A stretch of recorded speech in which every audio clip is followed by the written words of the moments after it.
A reportagem especial desta noite vai tratar de uma situação repugnante, revoltante. Você já viu aqui no Fantástico flagrantes de importunação sexual em trens, ônibus e metrôs.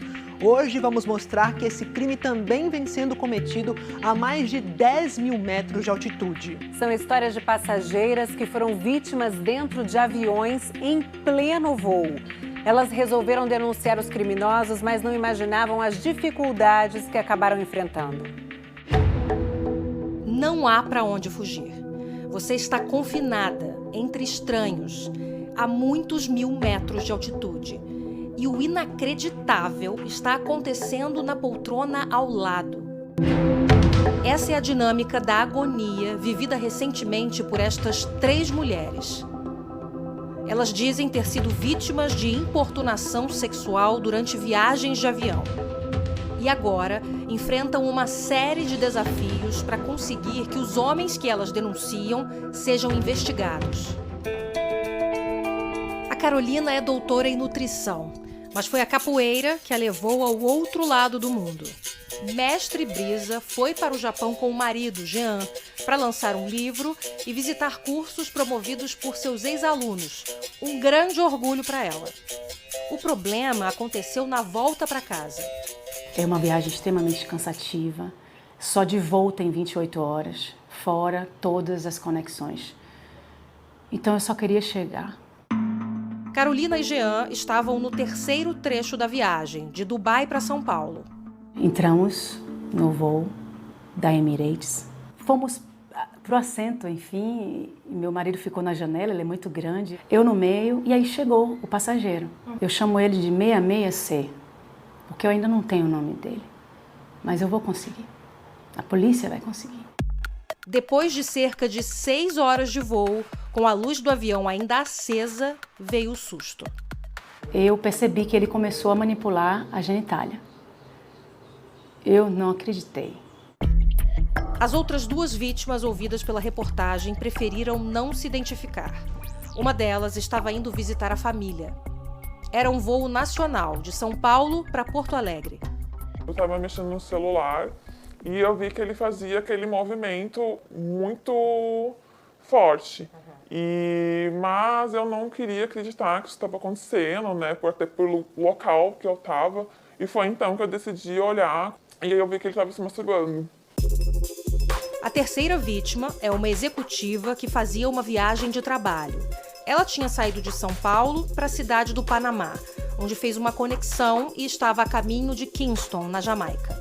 Essa pessoa sentou ao meu lado, esse homem, e no momento que serviram a comida, ou seja, baixaram a mesa, eu notei que ele realmente estava com uma ereção e estava se masturbando.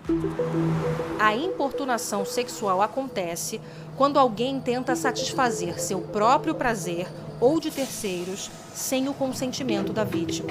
Virou crime há 5 anos, depois de um homem ter ejaculado em uma mulher dentro de um ônibus. Só entre 2021 e 2022, houve um aumento de 37% no número de casos no Brasil. Quando a gente olha para todos os indicadores de violência contra a mulher, no último ano, a gente vê um crescimento em todos eles. E isso nos preocupa muito, né? Porque embora a gente esteja avançando, né, como falando mais, registrando mais, a gente está vendo também mais violência como resposta a esse avanço. Nos últimos 3 anos, foram registrados 38 casos de importunação sexual. Mas esse número deve ser bem maior, porque muitos casos nem chegam a ser denunciados. Tem outros casos que ocorrem e que não chegam até a agência. Ou porque não são gravíssimos, ou porque pode haver uma subnotificação, até mesmo por parte dos passageiros, no sentido de não reportar o caso. Tanto a Carolina quanto as outras mulheres ouvidas pela reportagem alertaram os comissários imediatamente. Como eu aprendi que é leviano você acusar alguém sem provas, eu disse, vou acordar meu marido. Quando eu olho, digo, sério, não é possível, não acredito. E aí insisto olhando. E depois de, sei lá, talvez 2 minutos, eu digo, Eu resolvi levantar e comunicar a comissária. Que ele levantou para passar por mim, o passageiro tirou a mão de dentro do lençol e segurou ele, tá?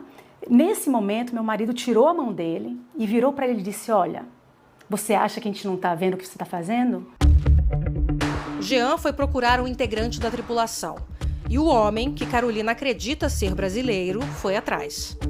Ele teria se justificado dizendo que estava manipulando pílulas que estavam no bolso e foi imediatamente rebatido por ela. Eu já fui, Carol, falando: você estava se masturbando ao meu lado e eu peço aqui, aí virei para a comissária, eu peço a vocês que tomem providência. Eu não vou sentar do lado desse rapaz. A comissária pediu que o casal voltasse aos seus assentos enquanto o chefe de cabine era chamado. Quando ele chegou, ele tinha uma forma de falar como se a gente tivesse feito algo de errado. Não entendi. O chefe de cabine disse que o outro homem agora alegava que havia sido agredido por Jean. Ele disse: observe, eu estava com o outro passageiro, eu perguntei a ele se queria denunciar vocês. Ele disse que não queria denunciar e que só queria pegar o outro voo dele para casa. Eu disse para ele: é isso mesmo que está acontecendo? Você está incriminando a gente e livrando o importunador? A segunda vítima, que ia de São Paulo a Porto Alegre em um voo da Azul, também falou com os comissários. Ela foi levada para outro assento e pediu que a Polícia Federal fosse chamada no desembarque. Quando não foi atendida, começou a contar o que tinha acontecido a outros passageiros. E aí, comecei a falar bem alto, assim. Aí uma comissária veio e começou a brigar comigo. Não me lembro as palavras dela, mas começou a me repreender, assim, de uma maneira bem grosseira. Para você parar de gritar, para você sentar? Exatamente. A terceira vítima, que voava pela Copa, foi a única que conseguiu gravar o momento do ato. O Fantástico optou por não reproduzir o vídeo. Eu levantei na hora, mostrei para a comissária. A comissária falou que era um absurdo, mas que como ele estava com a mesa ela não podia ver e que ela não podia constrangê-lo. E basicamente eu fiquei em pé, esperando essa pessoa até que ela dormiu para voltar para o meu assento. Não trocaram ele de lugar, nada. E foi isso, não fizeram nada. As três mulheres se sentiram violentadas 2 vezes. Primeiro, pela importunação sexual. Depois, pela atitude da tripulação diante do que aconteceu. Mas que lei pode ser aplicada para um crime desse tipo que aconteceu no ar? Em relação às companhias aéreas, o procedimento é simples. Elas podem ser processadas por danos morais. Mas responsabilizar os criminosos pode ser bem mais difícil, porque as regras são diferentes dependendo de onde o avião estiver. Em voos que estão em território brasileiro, vale a lei daqui. Em voos internacionais, quando o avião está sobrevoando o território de qualquer país, em geral, vale a lei daquele país onde ocorreu o crime. Já se o avião estiver sobrevoando águas internacionais, vale a legislação do país de registro da aeronave da companhia aérea. O problema é que isso abre uma brecha para casos como o da executiva ouvida pela reportagem. Ela é brasileira, o homem é peruano, a companhia aérea é panamenha e o destino final do voo era a Jamaica. No desembarque, ela chegou a procurar a polícia no aeroporto. Novamente olharam o vídeo e falaram: nossa, realmente é um absurdo, mas foi no começo do voo, então é no país que você saiu e a companhia aérea tem que te ajudar. Ela entrou em contato com a empresa, que por telefone pediu desculpas, mas disse que não havia nada a ser feito em relação ao passageiro. Então, para mim, foi nesse momento que eu decidi ir atrás de um advogado, entender quais são meus direitos, porque esse homem pode fazer coisas com pessoas que são mais vulneráveis e, para ele, a companhia aérea deu um passe livre. A Copa afirmou em nota que rejeita veementemente qualquer forma de assédio, conduta inapropriada ou ilegal e que mantém uma política de tolerância zero em relação a tais atos, como estabelecido no seu código de ética. A advogada da vítima diz que é muito difícil que o passageiro responda criminalmente. É uma situação muito mais delicada em termos na logística da investigação. Este professor explica que o Brasil já assinou alguns protocolos internacionais, mas ainda falta assinar um mais recente, que trata especificamente de casos de passageiros indisciplinados, o que incluiria os de importunação sexual.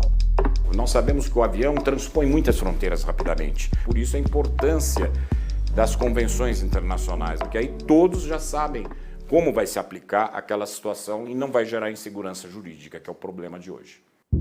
A vítima, que estava em um voo nacional, afirma que vai processar a Azul. Em nota, a companhia disse que, para casos em que os clientes se sintam importunados, presta todo o acolhimento que a vítima precisa e que cooperou integralmente com as investigações conduzidas pelas autoridades. Essa vítima ainda foi à Polícia Federal denunciar o passageiro. Como o voo era doméstico, o procedimento deveria ser relativamente simples. Mas, mais uma vez, ela não recebeu do delegado o acolhimento que esperava. E ele, todo momento, questionava a minha cliente, falando, olha, ele encostou em você? Ele te segurou?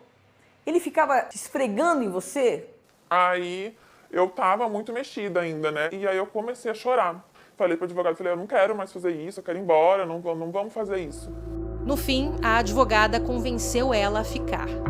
Aí, por muito custo, ele pegou e falou assim, bom, nós vamos instaurar, mas eu acredito que isso não é importunação, porque não houve um contato físico.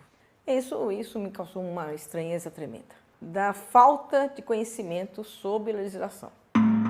A Polícia Federal afirma que está apurando os casos denunciados e que tem promovido ações educacionais em que são abordados temas de gênero e o seu impacto nas atividades de segurança pública. Apesar de todas as dificuldades, os especialistas afirmam que as vítimas devem sim alertar os comissários durante o voo e depois procurar as autoridades. Nos últimos 3 anos, houve 14 prisões em flagrante relacionadas a casos de importunação sexual em aeroportos e no espaço aéreo brasileiro. A ANAC diz que já há protocolos em vigor para esses casos, mas que pretende implementar regras mais rigorosas a partir do ano que vem. A agência, ciente de todos esses casos, ela foi motivada a trabalhar numa proposta de uma nova regulação, uma regulação mais rígida, de tolerância zero com todos esses casos de passageiros que fazem essa conduta inadequada. Como as outras vítimas, a Carolina também decidiu processar a companhia aérea. A Emirates disse em nota que tem como prioridade a segurança e o bem-estar de seus passageiros e que permanece à disposição das autoridades para fornecer qualquer informação ou esclarecimento sobre os fatos alegados. Por se tratar de um voo internacional, a Carolina tinha desistido de fazer um boletim de ocorrência contra o homem que denuncia, mas mudou de ideia. Quando eu olhei minha filha nos olhos, que eu não pude dizer a ela o que eu ia fazer, porque eu não ia fazer nada, restou uma dúvida. Que tipo de exemplo você dá como mãe à sua filha? A defesa dela vai pedir os dados do passageiro à companhia aérea e acredita que, apesar de o voo ser internacional, ele pode ser punido. Eu não estou vivendo bons dias. Minha vida virou um furacão. Eu tenho uma família. Eu zelo por discrição e eu precisei abrir mão de tudo isso. Então, tem que valer a pena. Vai valer a pena.